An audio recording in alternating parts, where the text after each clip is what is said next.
Всем привет! Вы на канале Готовим с Оксаной Пашко. Сегодня приготовим салат на каждый день. Это легкий салат, который готовится из самых доступных ингредиентов. Он отлично подходит для обеда или ужина.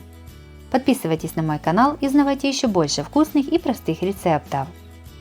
700 грамм корневого сельдерея чистим от кожуры. Очищенный сельдерей нарезаем пластинками толщиной примерно полсантиметра. Пластинки сельдерея нарезаем брусочками. Подготовленный сельдерей кладем на сковороду с небольшим количеством растительного масла. Обжариваем на большом огне, периодически перемешивая до мягкости. Одно большое кисло-сладкое яблоко чистим от сердцевины и кожуры. Четвертинки яблок сначала нарезаем пластинками, а затем пластинки нарезаем брусочками. Нарезанные яблоки поливаем примерно 2 столовыми ложками лимонного сока и хорошо перемешиваем.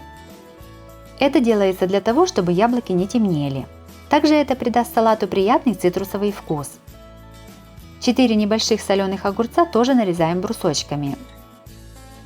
По желанию вместо соленого огурца можно добавить свежий. Мелко шинкуем небольшой пучок петрушки. В миску кладем обжаренный и уже остывший сельдерей, яблоки и огурцы. Также сюда добавляем петрушку. Салат солим по вкусу и перчим. Все перемешиваем.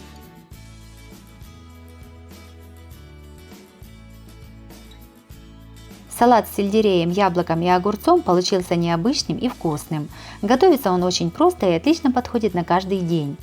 Если вам понравился рецепт такого салата, то обязательно ставьте лайк и пишите комментарии. Подписывайтесь на мой канал, чтобы не пропустить новые видео, они выходят каждый день. С вами была Оксана Пашко. Готовьте вкусно, готовьте с удовольствием.